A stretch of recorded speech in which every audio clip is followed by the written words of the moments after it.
A big part of why I start with a breath is because it's a habit that I want you to cultivate.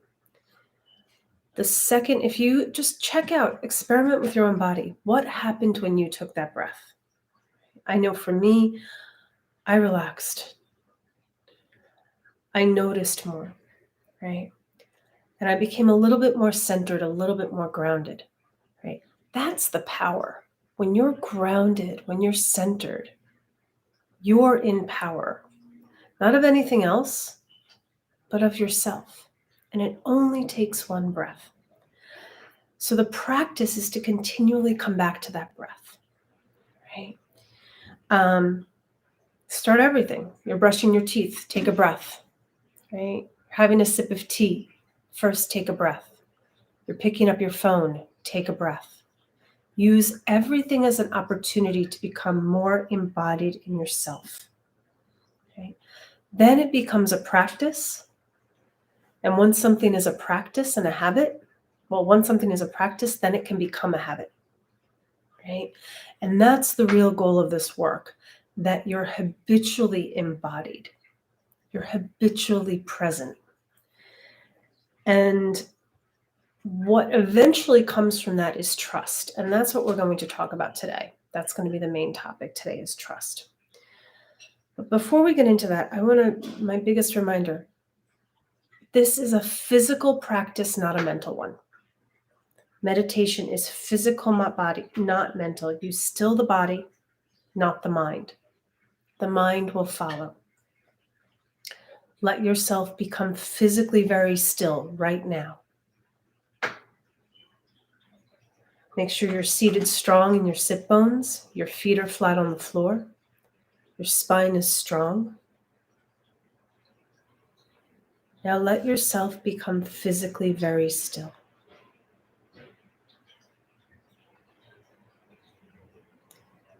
And now that you're still, slow down.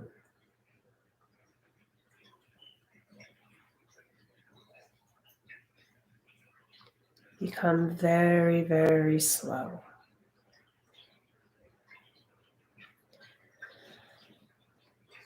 And notice that as you become physically slow and physically still, you begin to perceive more.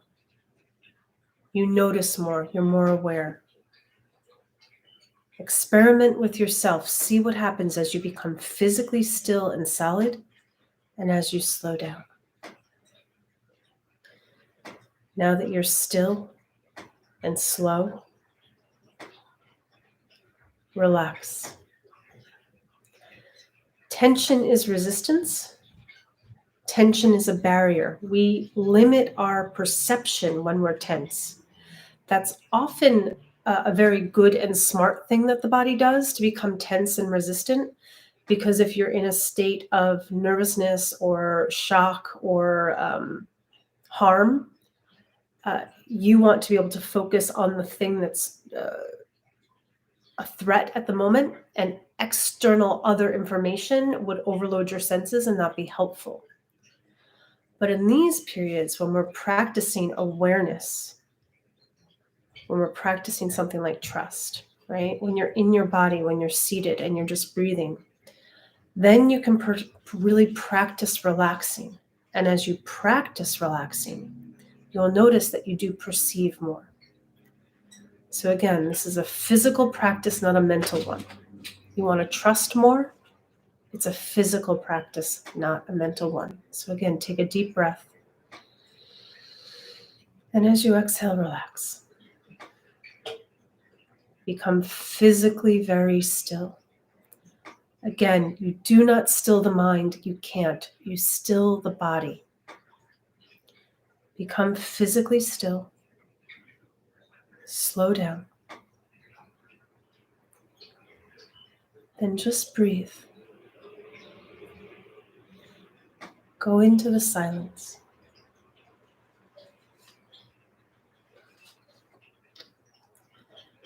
Now that we're all centered, if you have any questions, write them in the chat and I will try to answer them all. I believe you have to be a subscriber to write in the chat. So if you do want to write a question, just hit the subscribe button. You'll immediately be able to ask a question. With that said, return right back to your body, your breath. Take a breath. Now, the crux of my teaching, my model that I use is, I call it the head, heart, and hips model. And I'll say it's not your head, it's not your heart, but it's your hips. And if you think about it, your head has ideas and notions that are supported by past experience of what's right and what's wrong, what's good and what's bad, what's success and what's failure. But if any of you have lived more than 5 years, or probably 15 years maybe, you'll know that many things you once thought were good, you now think are bad, and many things you once thought were bad are now good. The thing itself didn't change, your opinion, your mind did. So the mind is changeable. And based on whatever current information you have, it's going to decide left or right, yes or no, right or wrong. But with more information, that could shift, right? So the mind's going back and forth between, is this right? Is this wrong? So your head, it can do its best, but it can't totally be trusted. Its information is limited. All of our information is always limited, right? So then people will say, well, do you listen to your head or your heart? And others will argue, go with your heart. But your heart also has old information of, I want this and I hate that. I need this and I fear that. But again, as anyone who's ever been in love with someone, right? There's people you can deeply love and want and later hate and fear. Or there's people you hate and fear that now you deeply love and want. Again, it's changeable, right? So your head's going left and right, your heart's going back and forth, and you're in a tornado of constantly changing notions, ideas, feelings. So how do you trust? How? I'm going to keep going to this. It's physical, not mental. When your head's going left and right and your heart's going back and forth, your hips are solid. This is your anchor. Your lower belly is, as I will say this, I'm actually going to do a video and upload this at some point, just a freestanding, not a live video with a short teaching about integrity. My argument is that your integrity is in your hips. Now, we don't want to get rid of the head and we don't want to get rid of the heart. They're important data points and they have their validity, their absolute validity. But validity and accuracy are subtly different. Yeah. So you want to acknowledge, you want to be aware of the head. You want to acknowledge and allow the feelings, right? You want to actually be with them as they are. But then you want to have a tool to bring you back to your body, to lead you and guide you. And that's the hips, that's the belly breath. And that's the main skill that I work on teaching. So let's do that right now. Like I said, while it's not your head or your heart, we don't get rid of them. So to come into the belly, I actually start by going into the head and the heart. And again, this is all physical and breath based. So start by actually, like we said, we give something oxygen. Give your head oxygen. Take a deep breath into the top of your head. Fill your whole head with all the oxygen in the room. And then as you exhale, let the exhale fall and drop into the front of your heart. Now, in your heart, take a deep inhale and fill your entire heart and chest cavity with all the air in the room. And now as you exhale, let your breath and your energy exhale fall into the front of your belly. Okay. And now fill your belly like a balloon. And then this time as you exhale, press down into the back of your sit bones and your hips. Right. From your sit bones and your hips, breathe up and forward into the front of your lower belly. Stay in the bottom of your torso now. And then exhale down and back again into your tailbone and your sit bones. This is your lower belly anchored breath. This is where your true power lives. And it's living, it's not static, it's dynamic, it's changing. Right? Practice breathing from your lower belly. That's the crux of everything. In my Thursday class, which is on Zoom, which you can find on the link on my website, or if you're in my email, all we do is practice that breathing. That's not talking or Q&A. That's pure practice. And there's a Zoom link. It's not live because the dead air of us just sitting and breathing would be boring on YouTube. But you can get access to that. That's free. It's every Thursday, the same time as this, 11:40 to 12.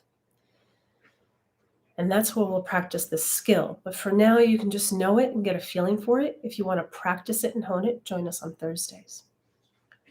So the hips, that hip breath is the center of your trust and your integrity. I have notes.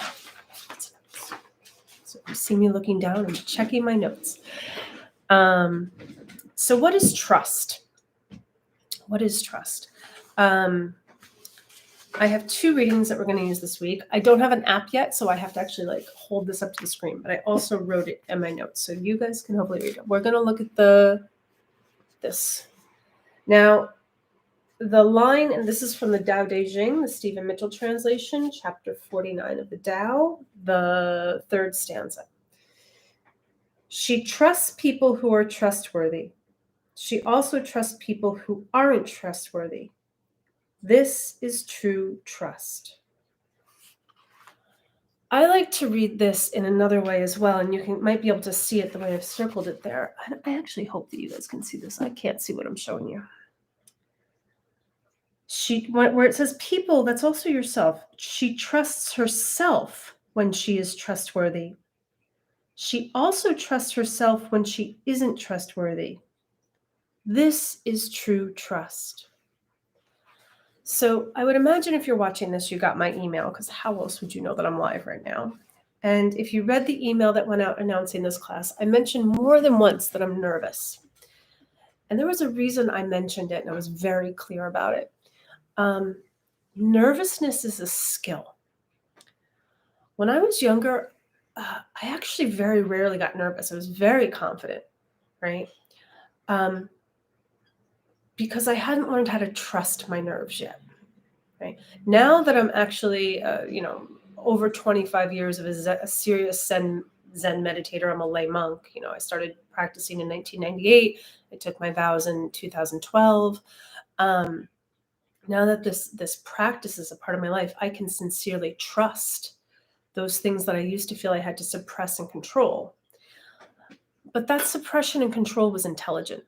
Because until I had a different skill, this lower belly breath, to be able to be aware of and with my nerves or any other seemingly negative emotion I wouldn't want at the time, I had no way to be with them. They would have overwhelmed me. It would have been too much information. So I had to suppress, right? What's interesting to me is that as I practice, I actually was more nervous. I was shaking, literally, I had little shakes for about the past hour. I'm not shaking now, but in the beginning I was. And there's a real mental utility to that. There's an intelligence to it. Because what I'm doing right now, I've never done before. I have no neural pathways. I have no habit of what to do should something go wrong. Right? And the body and the nerve, the whole system is always trying to keep us safe. And the most safe things from a neurological standpoint are the habits that we have. Even if they're harming us, the habits are what we know. They're an easy fire. And at some point, that habit helped to keep you safe in some social situation, either with your early family, early childhood, as an infant. In some situation, those early habits, you are more intelligent than you think. They helped you to navigate, given whatever skills you were innately born with.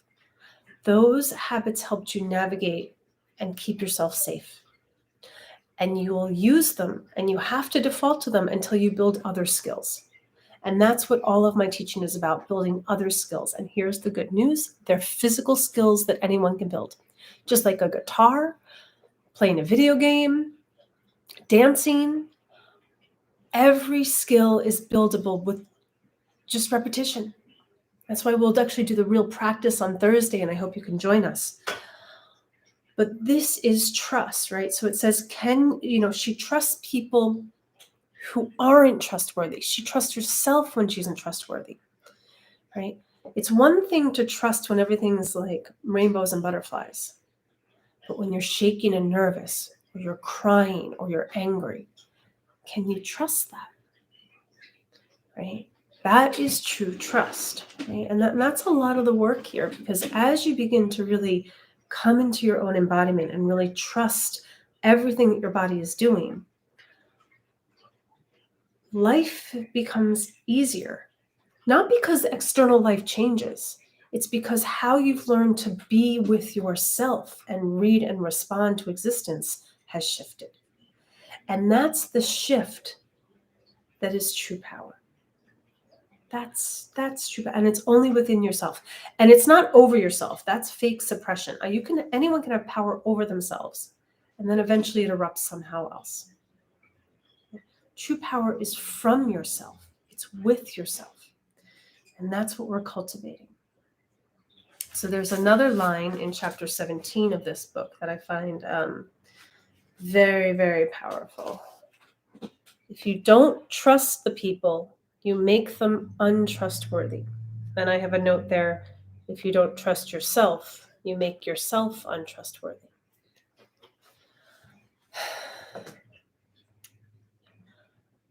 I wrote about my nervousness as a gate for people, as an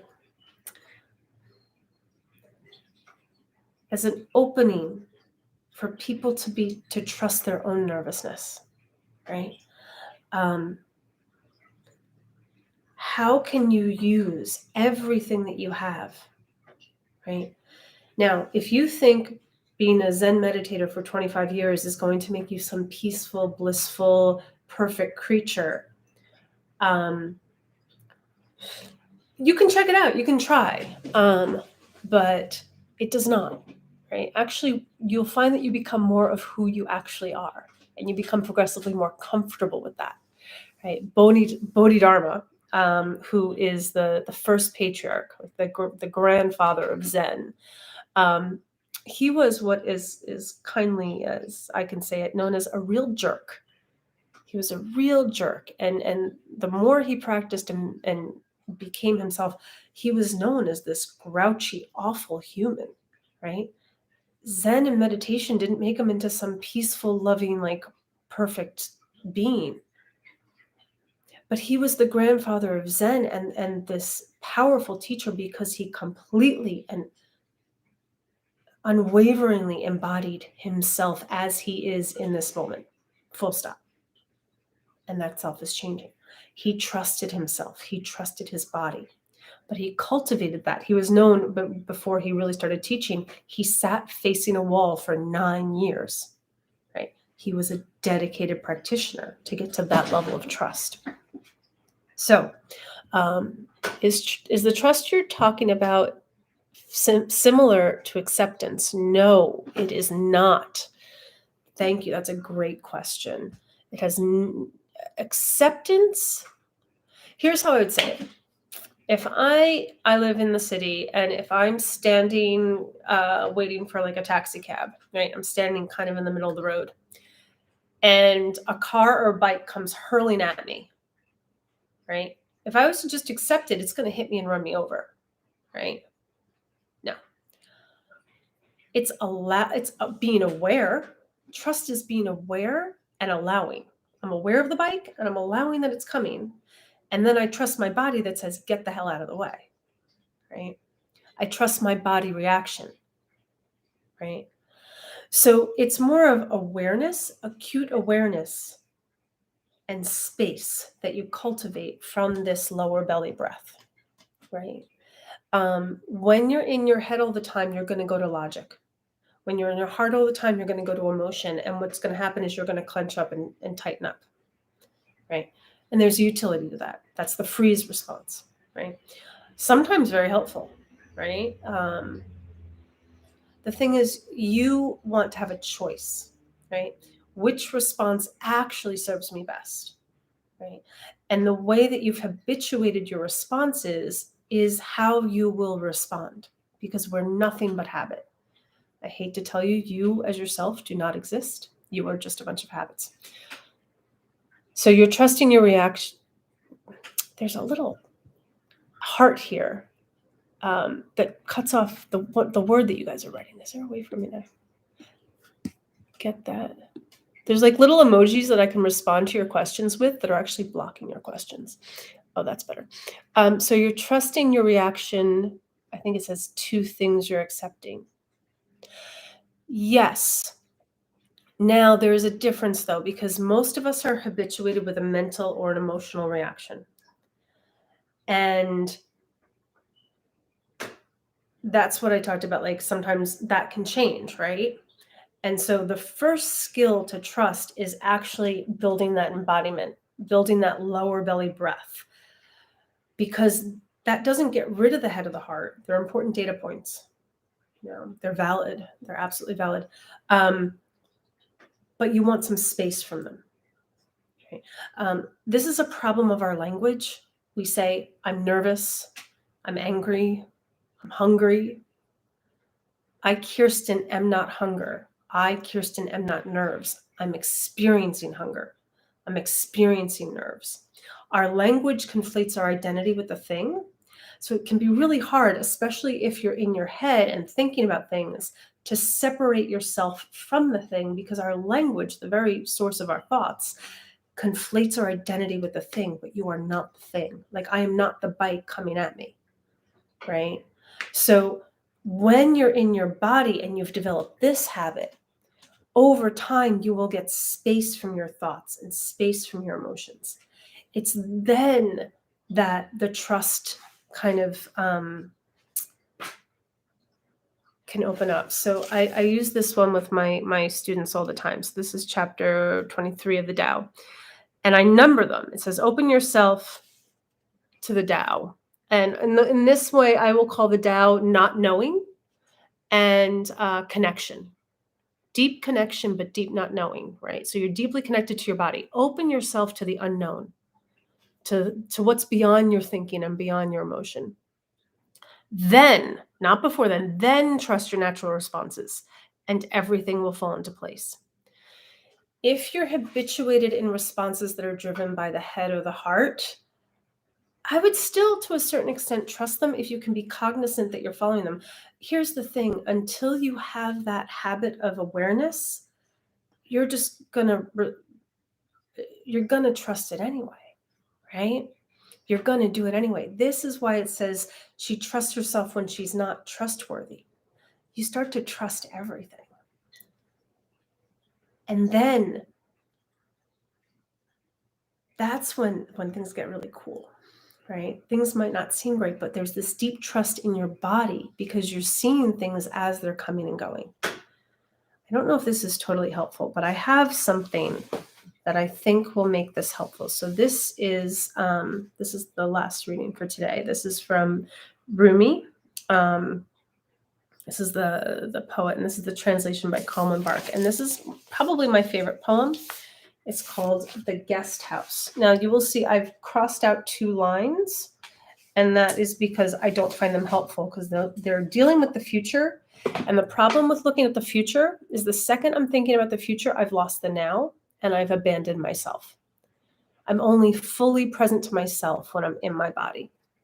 So I am going to read this to you. Hopefully you can read this. The Guest House. This being human is a guest house. Every morning a new arrival. A joy, a depression, a meanness. Some momentary awareness comes as an unexpected visitor. Welcome and entertain them all, even if they're a crowd of sorrows who violently sweep your house empty of its furniture. Still, treat each guest honorably. The dark thought, the shame, the malice.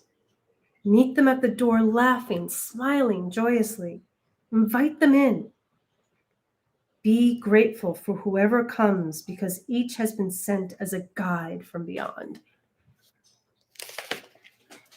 So I love this. This dovetails exactly with this practice, right? Because you can't welcome something in if you're not aware of it. right? So the awareness is key. And that's where the sitting practice becomes paramount. And that's why we have the Thursday class where we just practice. This is where I'm giving you fodder and inspiration to practice, but this isn't doable without the practice, right? If you're in your head and if you're in your heart, and those are your drivers because that's what you've learned, there's nothing wrong with that. That's a habit that you have. It's not as possible to have the distance and the space from these things, right? To make that choice, right? But trust that too, because that's where you're at, and that's actually perfect. That was the only skill that you were able to build with what you have. The work that we're doing here is building new skills to have other options. And that's that belly breath, right? I'm going to do a video. It's already in. There's one of the videos up there, but it's really long that goes into all the technicalities of how to do a belly breath. I'm going to make a short video. It won't be live. I'm just going to create a standard short video that goes into how to do this belly breath and how to practice it. So you have a short, easy way to guide you into that. But I love this image of a guest house for all of your emotions, because think about it.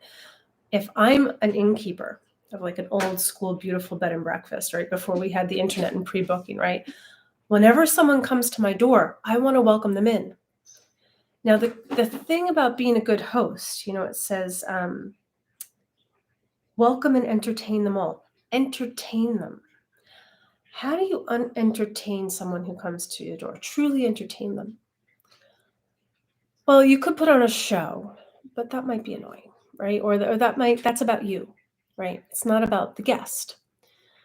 If you want to truly entertain them, you ask them questions, you get curious about them.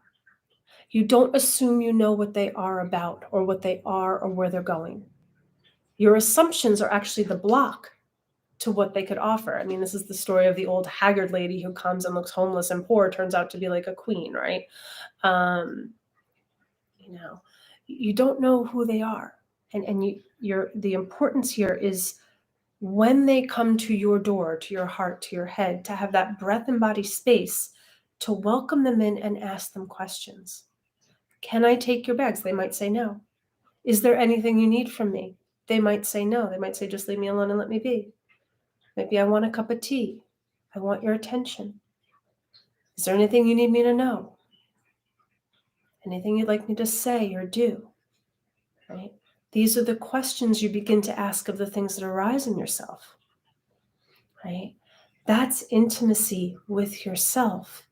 And as you build that intimacy with yourself, you will begin to naturally, without effort, trust yourself. And that's the main teaching that I wanted to give you for this week, to give you the fodder to trust yourself. And it's not about eliminating things like nervousness. I'm 30 years into a Zen practice. I'm more nervous now than I was before, because now I trust myself. That nervousness, I'm like, oh, it's here. I'm aware. I'm not going to try to suppress it. And now I also learn, because I've done trauma training, that shaking is a very important trauma release effort. If something's really like scary or different, shaking, there's actually something called TRE. You can look it up. It's called trauma releasing exercise. And it's all about actually shaking it out, right? So when I found myself nervous and shaking, I was like, all right, the worst thing you can do is actually suppress the shaking.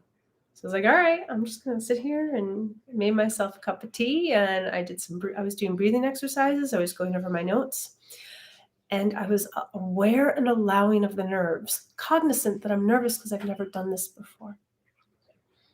Right. And until it becomes habit, I will have a little bit of nerves, less and less each time, until my neural pathways have become so strong and habituated to doing this that then the nerves will go.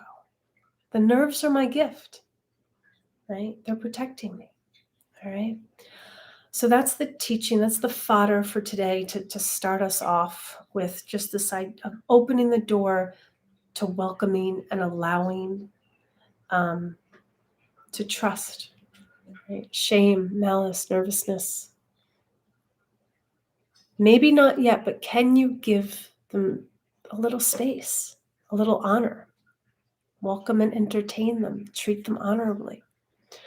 If you can't, that's fine. Don't force it. Do not force yourself to do something. Then just come back to the breath. That's what we started with. So let's end with that breath as well. Just take one long, slow, deep inhale. And exhale. Drop. I like to look down. I don't like to close my eyes, but do what's right for you. My practice is to stay in reality while being embodied, but practice where you are. Okay. Thank you guys for being with me today. I am so grateful. I don't know who joined. I could see that at some point there was up to 12 people, but right now there's 10. So thankful for you guys. We did it, went live. I'll see you guys next week, same time, same place. I will send an email out by Monday with the general theme of the teaching, so you can kind of look at it. And if you have any questions, if I have a reading in the future, I will give the reading. So while I'm reading, I don't have to hold the book up. You can just go to the email and read along if you like. And if you want to practice, straight practice, Thursday, the Zoom link was in the email I sent today. We'll start right off at 11:40 with practice. We'll go to 12, and then I'll see you next week. Thank you guys. Super grateful.